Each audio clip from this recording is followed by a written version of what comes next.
Hello and जय हिंद बच्चों। आज हम लोग परिमेय संख्याओं का भाग करना सीखेंगे। अभी तक हम लोगों ने परिमेय संख्याओं का जोड़ना, घटाना, गुणा करना और साथ में हमने गुणात्मक प्रतिलोम और योगात्मक प्रतिलोम करना सीख लिया है। तो अब भाग करने के लिए हम अपनी पूर्व जानकारियों का ही प्रयोग करेंगे। आइए देखें भाग कैसे करना है। यदि हमने कोई दो परिमेय संख्याएं ली हैं P/Q और L/M, तो उनको हम भाग करने के लिए भाग के रूप में लिख देते हैं। फिर जब हम उसको हल करने शुरू करते हैं तो पहली परिमेय संख्या को हम वैसे ही उतारते हैं जैसी वो लिखी है। भाग के चिन्ह को हम गुणा में बदल देते हैं और जैसे ही हम भाग के चिन्ह को गुणा में बदलते हैं, हमारा भाजक यानी कि हमारी दूसरी संख्या, परिमेय संख्या जो पीछे वाली है, उसका गुणात्मक प्रतिलोम हमें करना होता है। तो L/M का गुणात्मक प्रतिलोम M/L। और इतना करने के बाद अब अंश का अंश से गुणा तथा हर का हर से गुणा। आइए इसको हम कुछ ज़रूरी बातें इसमें की ध्यान से देखते हैं।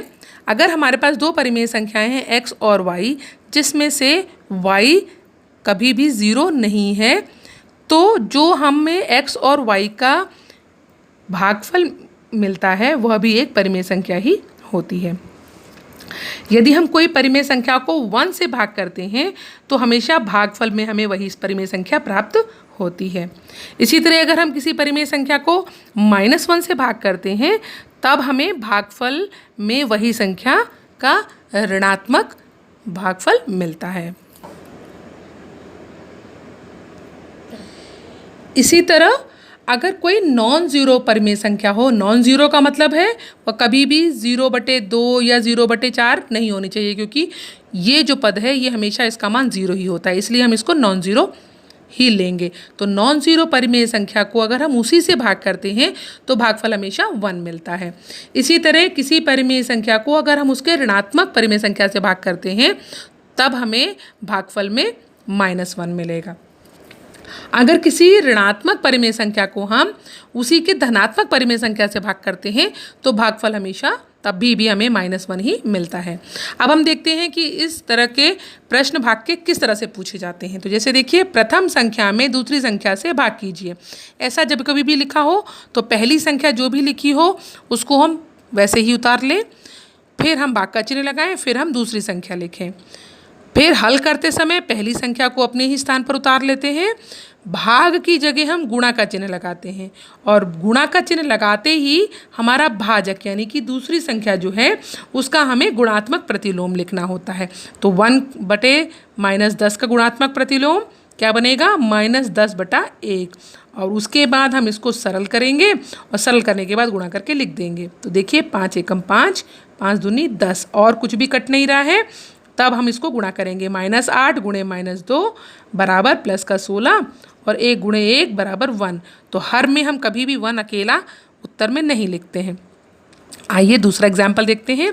यदि हमारे प्रश्न में चाहे पहला पद चाहे दूसरा पद, दोनों में से कोई भी अगर एक पूर्णांक संख्या है तो हम उनको हल करते समय पहले उसे परिमेय बनाएंगे और फिर हम उसको हल करेंगे। हल करने का तरीका आप बिल्कुल वही अपनाएंगे।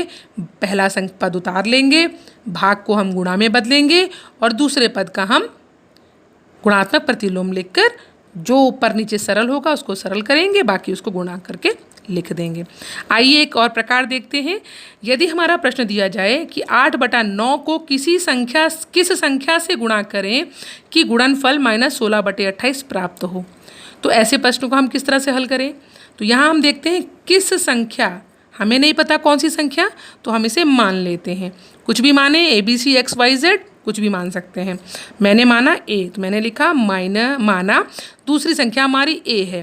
पहली संख्या है 8/9, उसमें दूसरी संख्या A से गुणा करने पर हमें -16/28 मिल रहा है। तो हमें A का मान निकालना है। A का मान निकालने के लिए हम A के साथ जो कुछ भी है उसका पक्षांतरण करेंगे। तो A बराबर -16/28। अब पक्षांतरण कैसे होगा? यहाँ पर 8/9 है, जब ये दूसरी भुजा में जाएगा तो इसका गुणात्मक प्रतिलोम लिखा जाएगा। या आप इसे ऐसे भी समझ सकते हैं कि हम इसका कैंची गुणा लिख देंगे। ये तो बनाना आसान होगा ना। देखिए, कैंची की तरह हमने बनाया, क्रॉस बन गया और जो कि गुणा का निशान दिखा रहा है हमें। तो इसका मतलब है कि जो हर है वो दूसरी भुजा में जाने पर अंश बन जाएगा और अंश जो है वो भुजा परिवर्तन करके जाएगा तो हर बन जाएगा। यानी हमें मिल गया a बराबर -16/28 गुणे 9/8। अब हम इसको सरल करते हैं।